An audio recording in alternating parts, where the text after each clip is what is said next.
Bien, buenas tardes, jóvenes, vamos a empezar. ¿Me confirman, por favor, si se está viendo la pantalla compartida?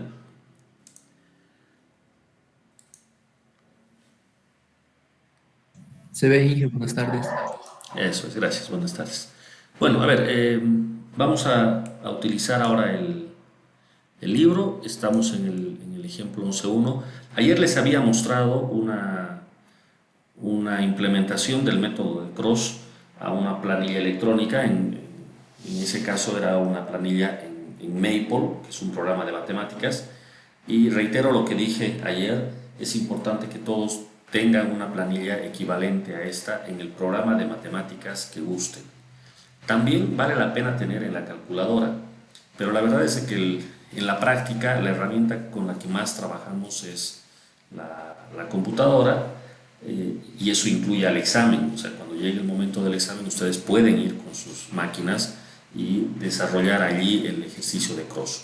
Como ya hemos visto en los primeros ejemplos, es un método que se lo implementa muy fácilmente y bueno, no tiene demasiada dificultad el mismo, pero sí vale la pena que uno personalmente haga la programación. Ahora, si van a utilizar un programa que ha sido desarrollado, programado por alguien más, bueno, revisen en detalle la programación, que todo esté bien, que no haya sorpresas, digamos, a la hora de utilizar el programa, y eso es. Entonces, en ese caso, pues igual tienen que testear el programa, ¿de acuerdo? Para eso están estos ejemplos que tenemos aquí en el libro. Este es muy importante, muy interesante. Vean, es una viga de tres tramos, trae empotramientos en los extremos. Desde un punto de vista del grado de hiperestaticidad, vamos a decir que esta tiene un grado alto de hiperestaticidad. Miren, tres reacciones, tres al otro lado, más dos hace un total de 8. Eh, un grado de hiperestaticidad de 5 en este caso. Utilizando un método como el método de fuerzas, acá la situación se complica porque en el método de fuerzas lo que se calcula es precisamente las fuerzas, las reacciones, y claro, este tipo de problemas, cuanto más hiperestático es el sistema, pues más complicado se hace cuando se utiliza aquel método. Pero en este otro método, más bien la situación se simplifica bastante. Y eso ya lo hemos podido evidenciar en el método dependiente de flexión. Acá rápidamente muestro, al haber tres barras, se calculan tres rigideces, se calculan los factores de distribución. Fíjense que en el extremo A y en el extremo D los factores valen cero. Los otros se calculan de la manera habitual, ponderando la rigidez, ¿no? La rigidez comparada con la rigidez total del nodo. Vean que acá, por ejemplo, están saliendo unos factores de 0,5 entre BA y BC, o sea, en este nodo B, el factor de distribución es 0,5 a un lado y 0,5 al otro. Lo cual no extraña, tratándose de una viga que tiene la misma sección y que tiene la misma longitud, 12 metros y 12 metros. Entonces las rigideces AB y BC son iguales. Por eso es que los factores han dado 0,5. Del otro lado, entre la barra de 12 metros y la de 8, pues las rigideces son distintas. Aquí podemos apreciar 4i sobre 12 y 4i sobre 8, ¿verdad? Entonces, claro, el factor ha salido distinto también, 0,4 y 0,6, pero siempre respetando que la suma de 1, ¿no? Entonces, como pueden ver, el procedimiento es exactamente el mismo que ya hemos visto en los ejemplos anteriores. Incluso para la carga son las cargas habituales, ¿no? WL cuadrado sobre 12, el FEM debido a una carga distribuida, y PL octavos, el FEM debido a una carga puntual central, ¿no? Entonces, bueno, ahí están los momentos. Y viene la tabla para que ustedes puedan hacer las verificaciones. La tabla con la estructura habitual del método, nodo, elemento o extremo, factor de distribución, el FEM, que llega a ser los momentos de partida, y el resto pues ya son las distribuciones. Siempre es interesante comparar el número de operaciones que se realizan hasta llegar al resultado final. Y fíjense acá el momento de partida, el más grande, es de 250 unidades de momento. Y en la última distribución se ha quedado con un momento de 0.3. Si ustedes comparan 0.3 con 250, pues representa una fracción muy pequeña. Pueden dividir 0.3 entre 250 y eso da 1.2 dividido entre 1000, o sea, 1.2 milésimas. Ese es el error que se estaría cometiendo. ¿De acuerdo? Es una estimación del error. Entonces, claramente estamos bien al detenernos en esta línea 13, que es donde está mostrando el libro que procede a hacer la suma. ¿De acuerdo? Una vez se tienen los momentos, fíjense estos momentos, por ejemplo, en AB y BA llegarían a ser los de la barra AB que tenemos acá. Fíjense las flechas en celeste, 62.5 esta y 125.2 esta otra. Ambas han salido positivas y por eso el sentido es horario. Entonces el despiece habitual, faltan hallar los cortantes, esto se puede hacer sumando momentos e igualando a cero, esto ya lo hemos hecho varias veces. En la barra central hay que adicionar la carga distribuida y en la barra de la derecha la carga puntual. Estos cálculos son imprescindibles para poder obtener las reacciones y para poder obtener el diagrama de momentos.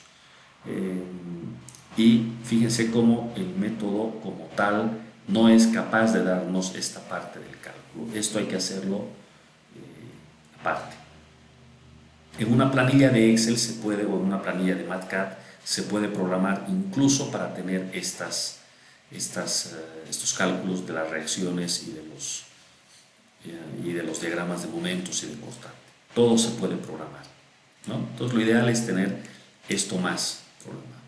Por favor, en el examen no me entreguen solamente la tabla de Cross, salvo que la pregunta diga solo muestre el resultado de la distribución de momentos. Pero generalmente lo que se pide es el diagrama de momentos, o sea, hay que llegar hasta acá. ¿De acuerdo? Fíjese que el diagrama es el típico, solo con la aclaración de que aquí está volteado, el positivo está hacia arriba y los negativos hacia abajo. Vean que en la parte donde la carga es distribuida, el momento es parabólico. Los momentos negativos más altos están en los apoyos, como tiene que ser, 125 y 281. Al tratarse de empotramientos, hay momentos en los extremos, 234 a un lado y 62 al otro, que por cierto, estos sí provienen de la distribución de Cross. El 62.5, fíjense, es este momento, y el 234.3 es este otro, ¿no? Hacia el positivo, el diagrama parabólico que ya mencionaba y un diagrama triangular con su pico justo en donde cae la carga puntual, o sea, justo aquí a la mitad. Entonces, un diagrama sumamente conocido, típico diagrama de cargas de gravedad. ¿De acuerdo? Muy bien, quedan estos otros ejemplos más y quisiera mostrar este más del libro y luego regresar a la planilla. Este tiene una característica interesante que hace que el ejercicio sea más corto, más sencillo, pero a veces tiende una trampa a quien está solucionando el problema y por eso lo quiero mostrar. Salta a la vista que en este problema hay un voladizo, ¿no es verdad? Y bueno, ¿cómo se resolvería este problema? A ver, miremos con detalle. Es una viga que tiene 3 tramos, pero uno de ellos está en voladizo. Hay un par de apoyos móviles y hay un apoyo empotrado en D. Si miramos las inercias, son todas diferentes, ¿de acuerdo? O sea que son secciones distintas para las 3 barras. Y se está pidiendo, mire la pregunta, determine los momentos internos en cada apoyo de la viga que se está mostrando. ¿De acuerdo? A ver, aguárdeme un segundito, por favor. Bien, disculpa. Entonces, a ver, estábamos mencionando esta situación. Miren el problema este, trae un volado. Ya nos hemos topado con esta situación cuando utilizábamos el método dependiente de flexión. El problema del volado es que genera un momento que básicamente es fuerza por brazo. Acá, por ejemplo, esta fuerza de 2000 newtons eh, multiplicada por el largo del voladizo, que son 2 metros, bueno, genera un momento en el apoyo B. Por supuesto que el diagrama de momentos va a arrojar un momento en A igual a 0. Justo en el extremo del volado el momento vale 0, eso está claro. Y el momento es más fuerte en B y esperamos un diagrama lineal, ¿no es verdad? Haciéndose más grande el momento en B y siendo 0 en A. Ahora, ¿necesitamos un método especial para calcular el momento en el apoyo B? Pues la verdad es que no se necesita de nada sofisticado, es simplemente fuerza por brazo lo que hay que hacer. Eso sí, hay que tener un cuidado importante. Los diagramas de momentos traen los momentos internos en la estructura, o sea, llegan a ser las reacciones si ustedes quieren. Entonces, en el diagrama de momento hay que tener el cuidado de colocar el momento en el sentido opuesto a la acción, porque lo que estamos graficando son las reacciones. No sé si me dejo entender. Acá, evidentemente, el momento de la fuerza de 2000 en el punto B es un momento antihorario, ¿verdad? Pero la reacción llegará a ser un momento horario. Ese es el que tiene que entrar en nuestro diagrama de momentos y en nuestra respuesta. ¿No es verdad? Ahora, el hecho de que esta sea una viga continua, no hayan más elementos que lleguen al nodo B, obliga a que este momento de 2000 por 2 que tenemos del lado izquierdo del nodo B se iguale al momento del lado derecho del nodo B. Entonces, no solo que tenemos el momento a la izquierda, sino también tenemos el momento a la derecha de B. En cuyo caso, el método de distribución lo vamos a tener que aplicar únicamente para hallar los momentos a la izquierda y a la derecha de C y en el empotramiento D. Entonces, miren cómo se reduce el ejercicio, se hace mucho más sencillo. Y eso es gracias a la presencia de un volado. Entonces, si nosotros tenemos un voladizo, el cálculo es mucho más corto, mucho más sencillo, pero hay que tener, reitero, ese cuidado a la hora de dibujar los momentos. No equivocarse no confundir lo que es acción y reacción, en este caso, debido a este momento de 2000 en el volado. Vamos a los factores. Fíjense que dada esta situación, no sé si se logra notar acá, la rigidez del elemento AB podríamos calcularla, pero no es necesario. No es necesario. El elemento AB, o sea, no nos exige calcular nada. De AB sabemos todo. Entonces, únicamente vamos a analizar la distribución sobre BC y CD. Ahí está la rigidez KBC con la fórmula habitual, 4EI sobre L, y KCD con la misma ecuación. Vean asimismo los factores de distribución. Aquí nos muestra de un modo un poco diferente a lo habitual, pero vamos a ir analizando. En el extremo A, ¿hace falta calcular algún factor? Pues no, nada, no se necesita. En el extremo BA, justo acá, espero que se esté viendo el puntero, ¿ya? Justo aquí en BA, el factor vale 0. Vale 0. ¿Qué significa esto? Cualquier momento que caiga sobre el nodo B no se va a distribuir por igual, o bueno, según alguna regla de factor de distribución, parte a la izquierda y parte a la derecha de B, sino todo el momento tiene que recaer sobre el lado derecho de B. ¿Por qué no puede caer al otro lado? Porque ustedes se darán cuenta que estaríamos incumpliendo con una cuestión que es bastante obvia de la estática, que el momento a la izquierda de B tiene que ser simplemente 2000 por 2. Si yo hiciera una distribución de manera que momentos de la barra BC se transfirieran a la barra AB por la izquierda de B, estaríamos trasladando momentos y salvo que hiciéramos el traslado de momentos hacia la izquierda de B y luego lo quitásemos en la misma magnitud, en cualquier otro caso se estaría llegando a un resultado equivocado. Entonces lo correcto en este tipo de problemas es en el nodo donde empieza el voladizo vamos a colocar una especie de barrera en nuestro algoritmo de distribución. Ningún momento va a pasar a la izquierda, a la barra AB. Ninguno. ¿Eso cómo se controla en la tabla de distribución? Pues se pone un factor de distribución 0 en el extremo BA, aquí, 0. Y por lo mismo, a la derecha, el factor tiene que valer 1, no puede ser otro. 1. Eso es lo que se está mostrando aquí. Del resto, pues hay que utilizar la regla habitual nomás. En CB, que sería el lado izquierdo de C, fíjense la distribución como se calcula, da 0.484 y a la derecha su complemento, 0.516. En cuanto al empotramiento, recordar que el empotramiento es infinitamente rígido y que por lo tanto, al dividir entre infinito, esto da 0. El factor de distribución en el empotramiento vale 0, que es otra forma de decir que nada se va a trasladar hacia ese extremo. ¿De acuerdo? O sea, este factor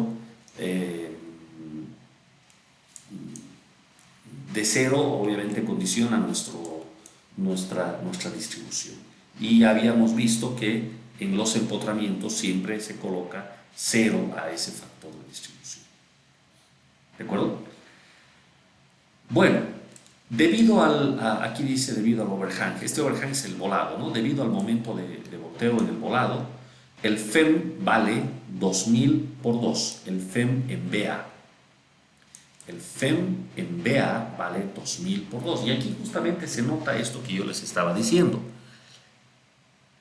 Positivo es horario y el momento que hace esta fuerza de 2000 es negativo. Entonces, claro, uno pensaría que hay que poner 2000 por 2 negativo, pero no. El momento en BA es 2000 por 2 positivo, porque lo que entra como FEM es la reacción. Entonces, 4000 positivo. Del resto no hay demasiada confusión. Aquí tengo una carga uniforme, WL cuadrado sobre 12, a la derecha de B y a la izquierda de C, como se puede apreciar acá. En ambos casos sale 2000 con el signo que estamos viendo. Una vez hecho eso, vamos a la distribución y la distribución la tenemos acá. Vean cómo se pone un factor de distribución de 0 en BA y 1 en BC. Y en el caso de C, bueno, los que hemos copiado nomás, y en el caso de D el factor es 0 porque es un empotramiento. Este 0 implica que todos los momentos que lleguen al empotramiento se van a quedar ahí y no se va a tener que equilibrar nada. No hace falta equilibrar nada. Bueno, se colocan los FEMs de partida, este 4000, que es donde uno podría haber cometido algún error, poniéndole el signo negativo, pero no, ya hemos aclarado, es positivo.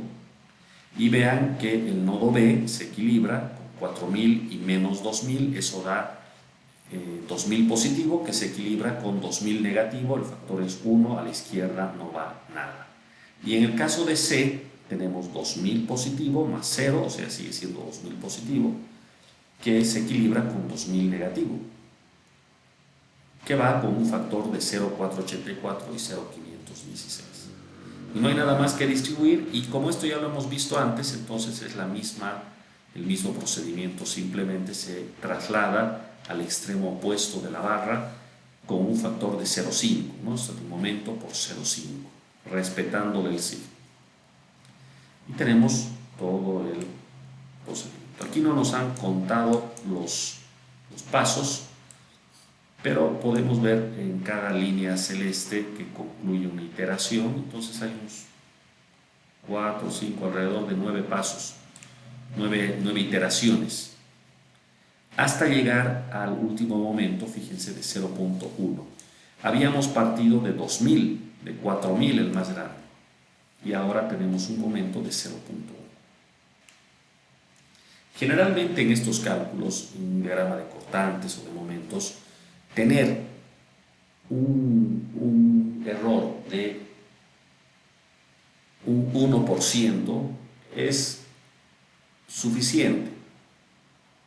Acá en el libro han llegado a 0.1 habiendo partido de 4.000. Ustedes dividan 0.1 entre 4.000 y eso sale del orden del 10.000.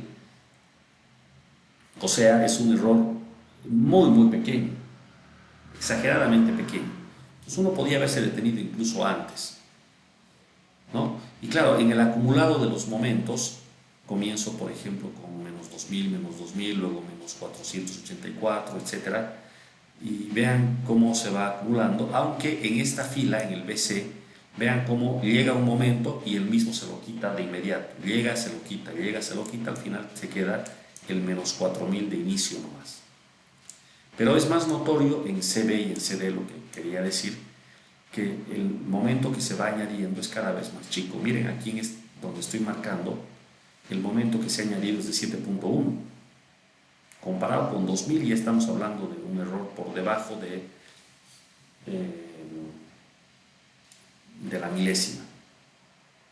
Entonces ya ahí en este 7.1 nos podíamos haber detenido, pero bueno, aquí han seguido hasta llegar al 0.1. Cada uno tiene que decidir dónde se queda, pero repito, si su error bordea el 1%, es por demás la precisión, no se necesita seguir iterando. ¿De acuerdo? Dejo para que ustedes analicen el despiece y acá tenemos el diagrama de momentos que ya empieza a ser repetitivo, ¿no? Otra vez tenemos aquí una carga en la parte central, por eso es que hay una parábola y lineal en los otros sectores. ¿De acuerdo? Bueno, entonces esa aclaración quería hacer acerca del volado, ¿ya? No sé si está claro para todos, si hacemos alguna consulta. Dije, disculpe, tengo dos consultitas. A ver. La primera consulta es el método de cross, al ser similar al método de pendiente de flexión, tampoco se puede implementar, ¿verdad?, en cerchas. Y la segunda pregunta es, ¿cómo podríamos implementar asentamientos en el método de cross? Ah, ya, sí, son dos muy buenas preguntas. Sí, no está contemplado el tema de cerchas porque básicamente lo que hallamos son momentos flectores en los extremos de las barras y las cerchas se entiende que no trabajan a momentos flectores. Las cerchas trabajan solamente a tracción y compresión. Entonces no está hecho para eso. Ahora, el tema del asentamiento. En esta versión de Cross que yo les estoy mostrando no aparece el asentamiento. No aparece, ni como caso especial siquiera. Sí vamos a ver en cuanto a los pórticos con ladeo, que se puede introducir una alternativa. El procedimiento que vamos a ver en los pórticos con ladeo se puede aplicar para los asentamientos, que básicamente consiste en restringir el desplazamiento del nodo, colocar una restricción que impida que éste se desplace y luego introducir el desplazamiento como tal recién. Vamos a ver eso en pórticos, ¿ya? Pero no vamos a ver un cálculo con asentamientos en cross, ¿de acuerdo? Estaría limitado a vigas y a pórticos sin asentamientos y a lo mucho en pórticos se acepta el desplazamiento lateral. ¿De acuerdo? Eso es. Bueno, entonces, a ver, vamos a ver. Sí, aquí está. A continuación vienen las modificaciones del factor de rigidez. No vamos a mirar la teoría en detalle, pero sí este resultado que está resaltado aquí en el libro, que es la rigidez para el extremo de barra, o en realidad la rigidez de una barra cuando uno de los extremos está articulado. Ya no estamos en el empotrado, sino estamos en el empotrado articulado. Entonces cambia la ecuación. La deducción es idéntica a la que vimos en el método pendiente de flexión. De hecho, el 3EI es el mismo que hemos utilizado en la ecuación modificada del pendiente de flexión. Todo igual. Todo igual. El otro detalle es que el factor de traslado vale 0, lo cual significa que no se traslada nada. Y eso tiene mucha lógica, porque si yo tengo un extremo empotrado y el otro es articulado, no puedo trasladar momentos a un extremo en el cual no hay, el cual es incapaz de soportar una rotación. O sea, no ofrece resistencia a una rotación, quiero decir, el apoyo fijo o el apoyo móvil en el extremo de la barra. Entonces, la primera diferencia está en el factor de rigidez. En vez de usar 4EI sobre L, ahora vamos a usar 3EI sobre L. Esto solo se aplica en las barras exteriores, siempre y cuando éstas terminen en un apoyo móvil o en un apoyo fijo. Y esto se puede aplicar tanto a vigas como pórticos. ¿De acuerdo? Ahí está. Hay un caso para viga simétrica, donde la rigidez es 2EI sobre L, pero este no lo voy a mostrar siquiera, porque, bueno, por mucho que sea simétrico el problema, la verdad es de que como no vamos a hacer el cálculo a mano, sino lo vamos a hacer con ayuda de una computadora, no hay mucho problema. Pero sepan ustedes que se puede agilizar un poco el cálculo aprovechando la simetría. Miren esta viga, por ejemplo, vanos iguales, o al menos los dos exteriores son iguales entre sí y las cargas son iguales entre sí. El vano central puede ser distinto, pero eso no cambia el hecho de que la estructura sea simétrica. Todo es simétrico. Y en esos casos se puede modificar el cálculo de la constante, ¿no? Para agilizar un poco los cálculos. Solo analizar la mitad de la viga, ya no toda. Pero repito, no es imprescindible esto. Yo puedo aplicar el método normal nomás para toda la viga. Total, lo voy a implementar con la computadora o con la calculadora. ¿De acuerdo? Bueno, un poco más de esto. Y ya está. Entonces vienen los ejemplos en los que se puede apreciar esta situación. Aquí tengo una viga con 3 tramos, la carga trapezoidal que se puede apreciar. Y bueno, es interesante este ejemplo. Miren cómo vamos calculando las rigideces. El extremo A, el de la viga, el de la barra AB, termina en un apoyo móvil. En realidad este es un apoyo fijo, termina en un apoyo fijo. Pero bueno, para esto da lo mismo si es apoyo fijo o apoyo móvil. Entonces esto nos da lugar a que la barra AB la podamos analizar como elemento que termina en un apoyo articulado. Y la rigidez, en vez de 4EI sobre L, va a ser 3EI sobre L. Como la luz es 3 metros, termina dando EI nomás, como se puede ver aquí. Esa es la rigidez AB. La rigidez BC queda como 4EI sobre L. 4EI sobre L.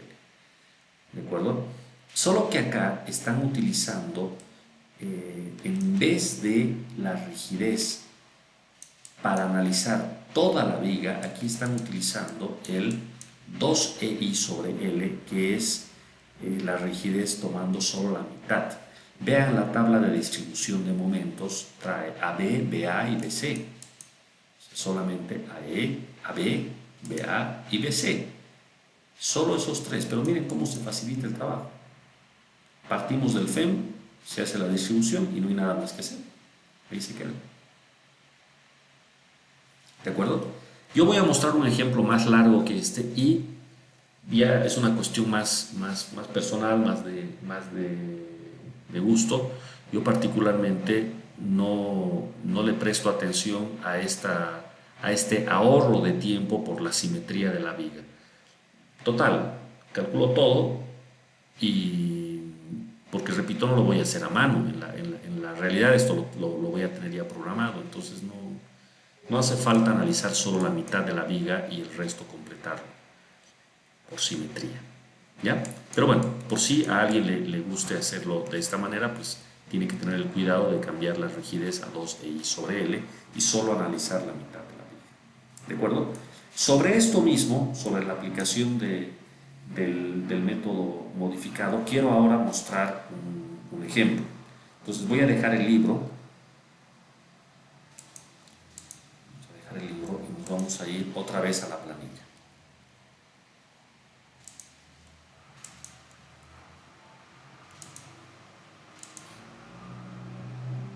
Nuevamente estoy mostrando mi planilla. Seguramente ya se está viendo y recuerdo cómo venía el cálculo. A ver, vamos para arriba, lo que mostré como ejemplo 2, este problema 2 aquí. Esto he mostrado en la clase anterior. Claro, el asunto es que este apoyo C es un apoyo móvil y me permite ahorrar un poco de tiempo, tanto que si use pendiente de flexión o use cross, puedo ahorrar un poquito de tiempo. Quiero mostrar eso aquí, ¿de acuerdo? El cálculo sin la modificación al método es lo que he mostrado en la clase de ayer, donde lo más significativo está en el cálculo de la rigidez como 4EI y 4EI sobre la luz. ¿De acuerdo? Asimismo, el FEM se calcula para el caso empotrado-empotrado, todos.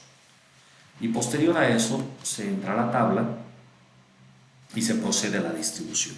Fíjense la cantidad de pasos que necesito en este caso para llegar al resultado final, ¿no? Entonces, viene de a pares, 2, 4, 6, 8, 10, 12 cálculos y saco los momentos que están aquí.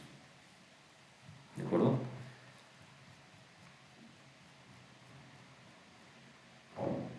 Pero ahora veamos lo mismo con el extremo articulado. ¿Cómo cambiaría? A ver, empecemos. Primero que nada, limpiamos la memoria, restart. Luego colocamos las cargas. Aquí la única carga que tengo es 12. Esta planilla está parametrizada, es decir, yo puedo colocar el W que guste más adelante y esa es la gracia justamente de utilizar planillas.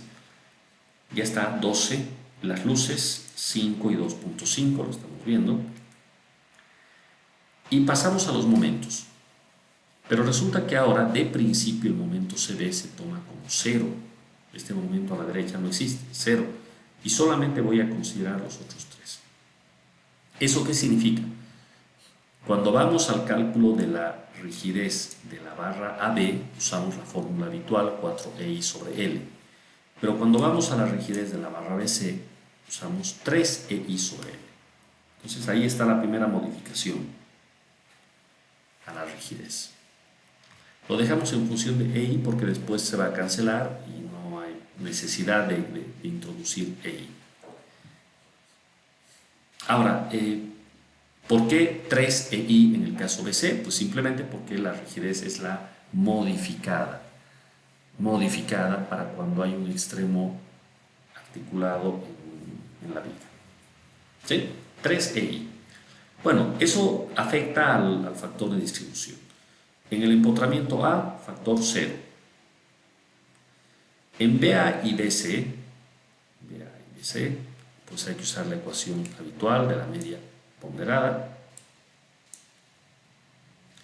Y en CB, ¿qué pasa?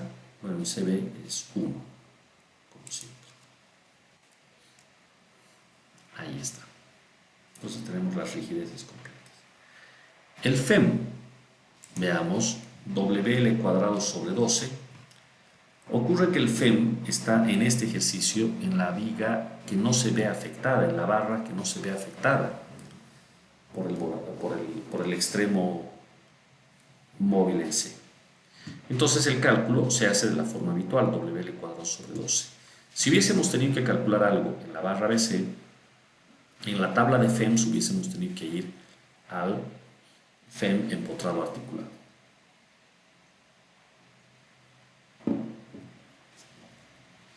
Entonces aquí no se nota ninguna diferencia.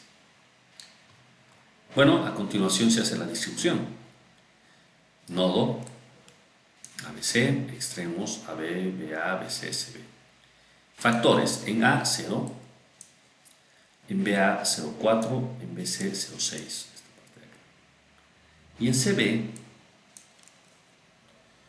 bueno, se pone 1 porque eso es, el factor vale 1, pero lo más importante aquí es lo siguiente. Como el momento en la columna CB tiene que ser 0, fíjense cómo de partida, aquí en esta casilla, el FEM vale 0. Y a diferencia de lo que hemos visto antes, no va a caer ni un solo momento a la columna C. Claro, si revisamos nuestra solución de la otra tabla, aquí, esta es el mismo ejercicio, pero con el procedimiento sin modificaciones. Vean cómo el FEM parte de 0, pero va aceptando esta columna que llegue en momentos, pero acepta y el propio método hace que el momento que cae rápidamente sea equilibrado. Otra vez, cae un momento y rápidamente cae equilibrado.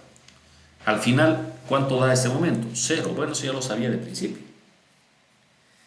Lo que ahorro en este otro procedimiento es que de principio yo sé que el momento vale 0, entonces ya para qué voy a ir trasladando.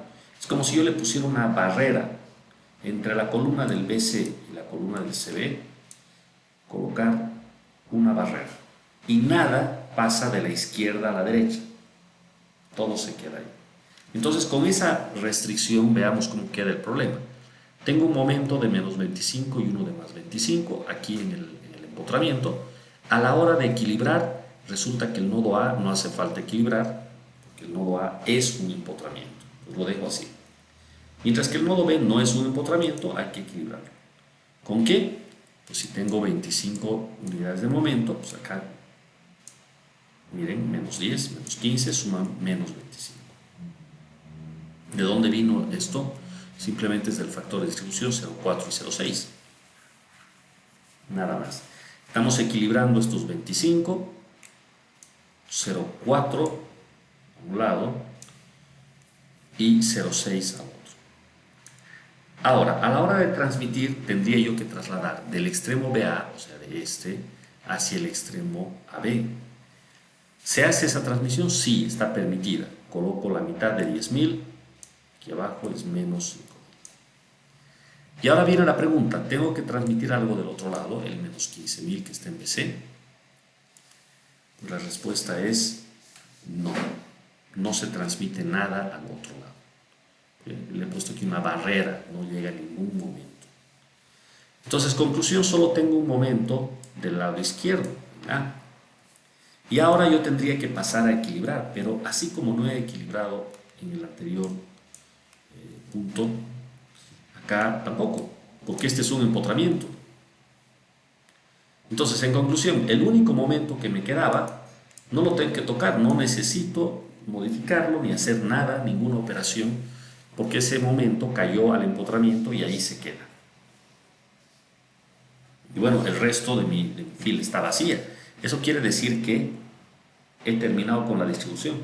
O sea, me ha tomado una operación o una iteración y nada más. ¿De acuerdo? Y de paso saco el resultado exacto. Menos 30 más 15 menos 15. Hace un momento teníamos menos 29.97, 15.055, menos 15.055. De paso, este es más exacto, porque está claro que no era 29.97, esto era 30. Y tampoco es 15.05, esto es 15. O sea, no solo que el método acelerado es más rápido, sino que es más preciso, eso más. Entonces conviene utilizarlo toda vez que se pueda. ¿De acuerdo? ¿Se entiende esta última parte? ¿Se ha logrado notar la diferencia? Bueno, yo espero que sí. Si hubiese alguna pregunta, por favor.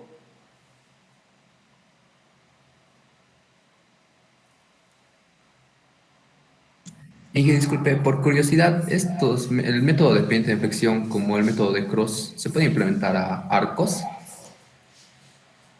No, tampoco. Tampoco.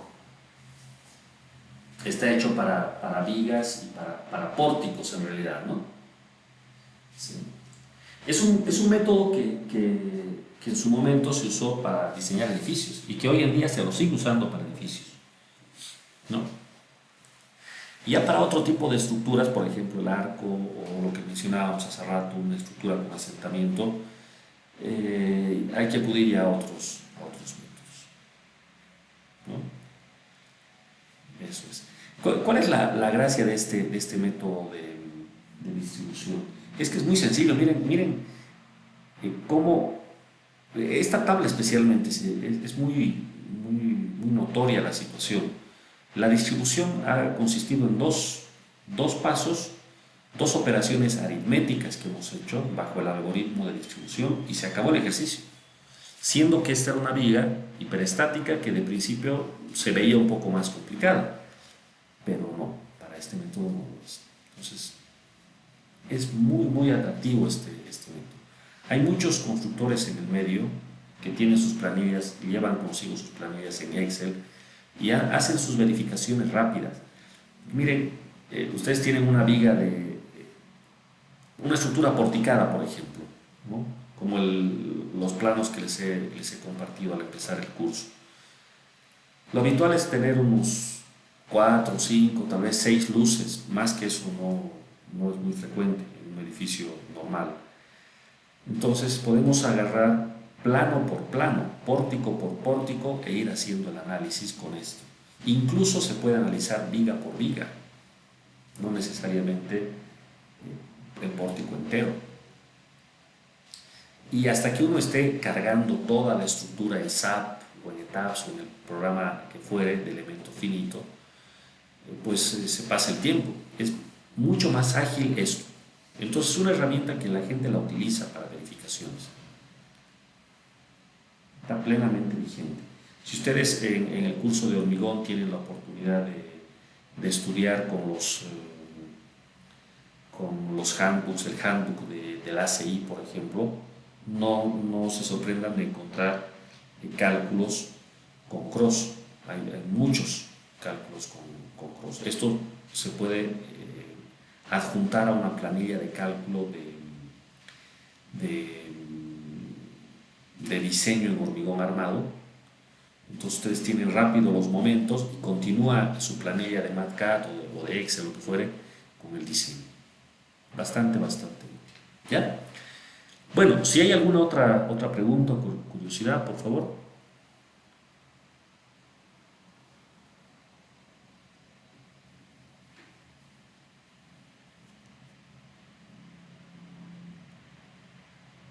¿No?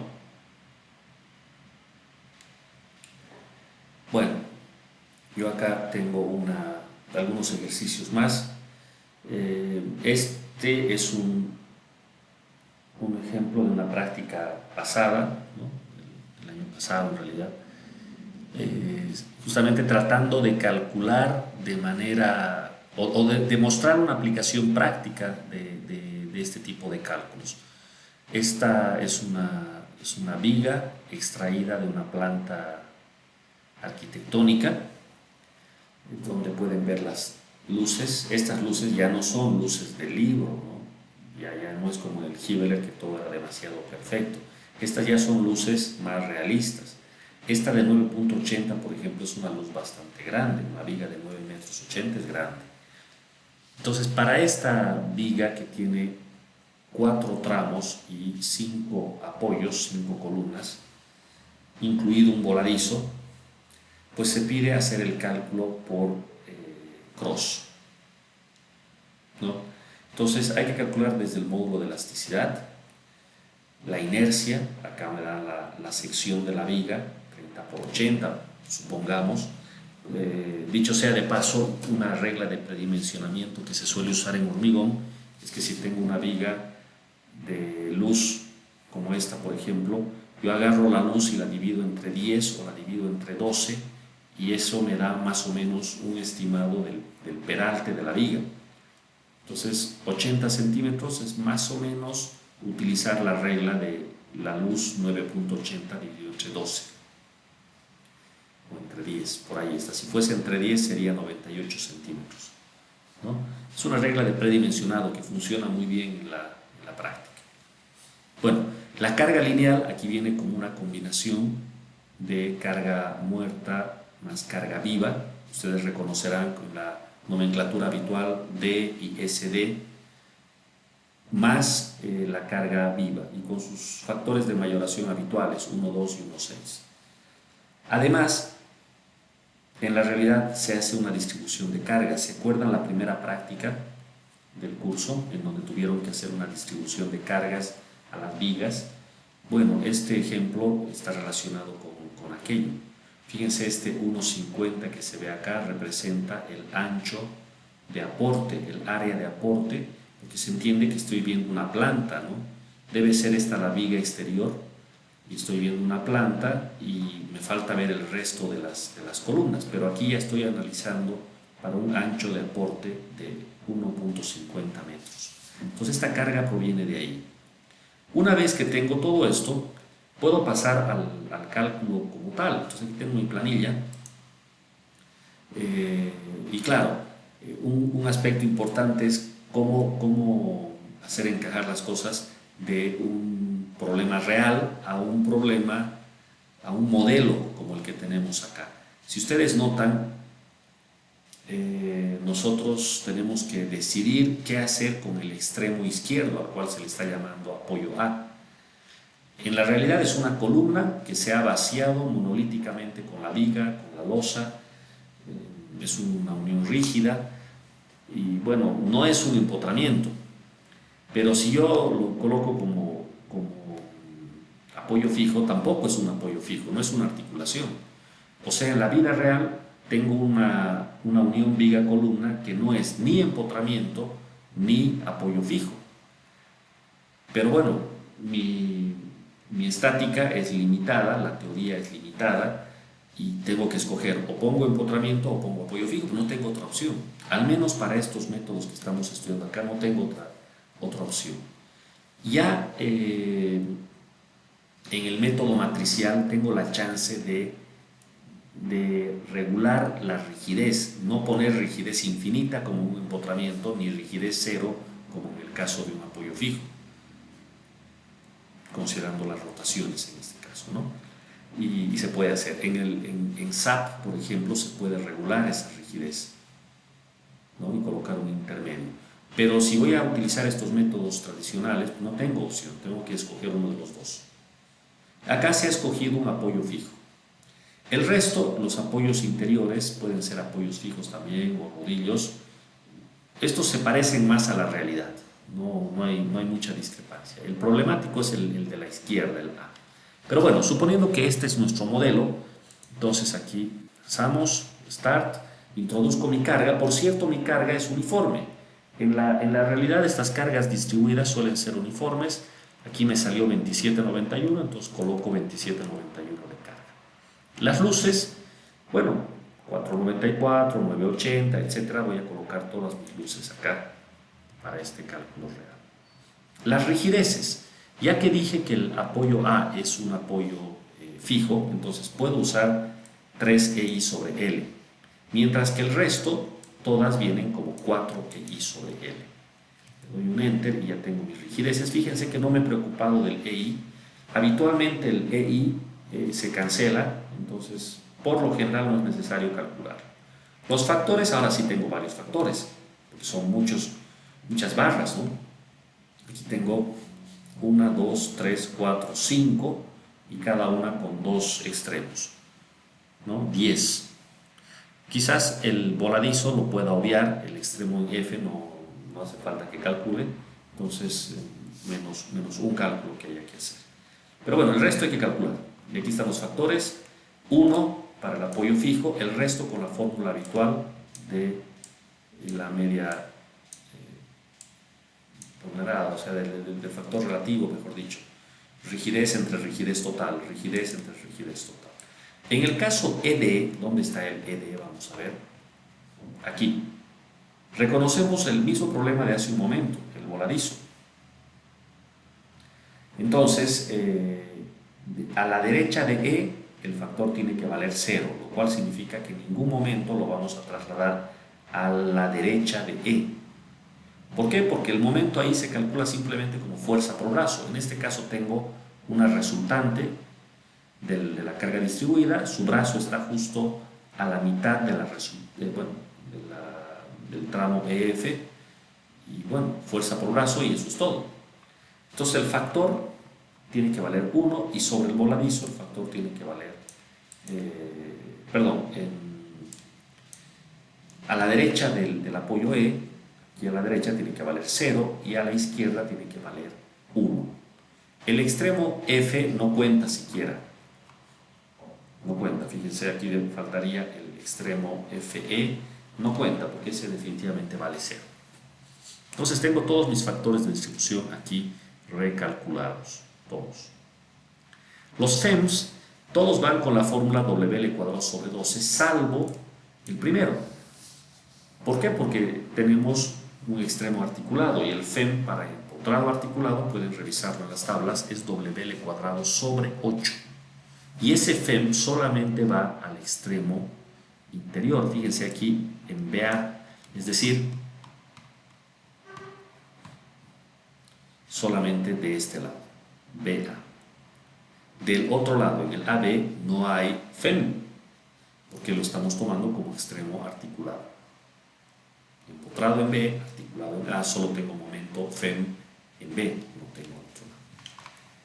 Ese es el único cuidado adicional que hay que tener. El resto de los FEMs todos vienen de la forma habitual, WL²/12. Y claro, como aquí tengo distintos L's, entonces los FEMs me van a salir distintos. Miren cuán dispares son todos estos FEMs. ¿De acuerdo?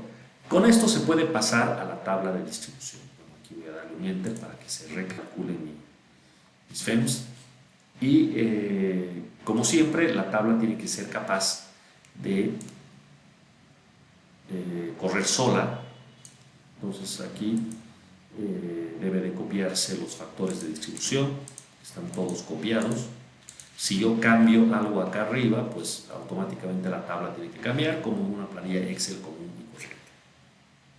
¿De acuerdo? Y aquí están mis operaciones: equilibra, transmite, habiendo partido de los FEMs. Entonces en mi programación tienen que estar los momentos automáticamente cargados aquí abajo, si no, no tendría sentido todo esto, ¿verdad? Por ejemplo, el FEM de 85.13, el BA, lo tengo aquí. Entonces esto se ha cargado automáticamente aquí abajo. El factor en BC es 0.4019, y lo veo aquí, BC 0.4019, y así sucesivamente todos están correctamente cargados. Una vez se hace eso, yo puedo correr la planilla con todo y la sumatoria.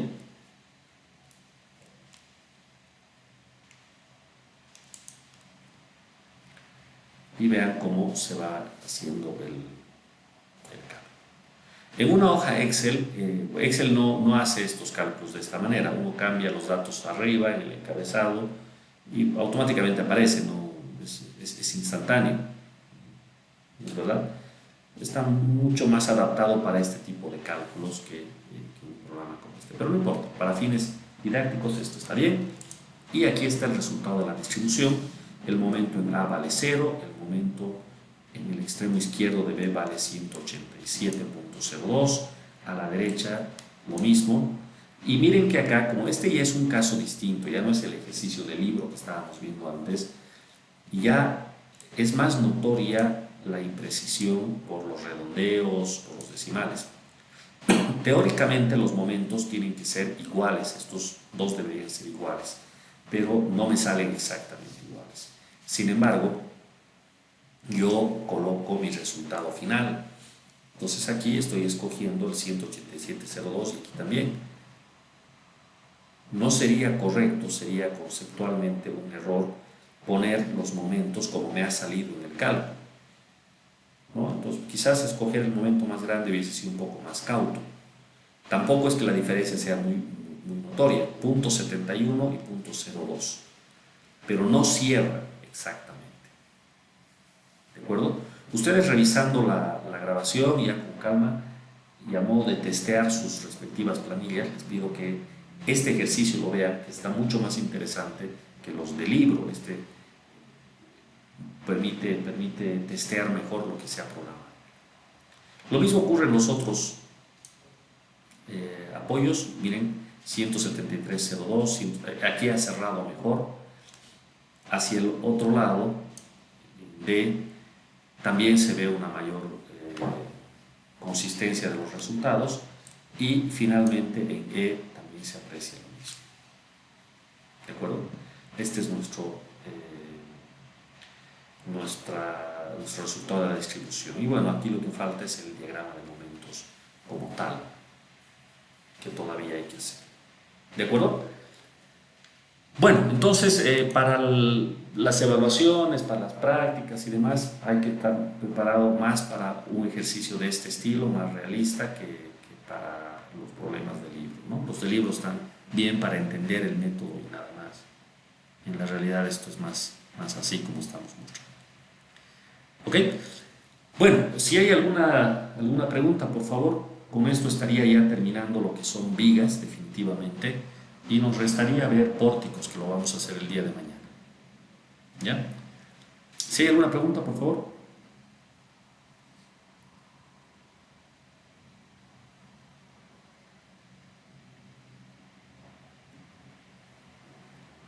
No hay. Entonces, por favor, mañana conéctense con sus planillas. Tratemos de trabajar en la clase como lo hubiésemos hecho si hiciéramos nuestras clases presenciales.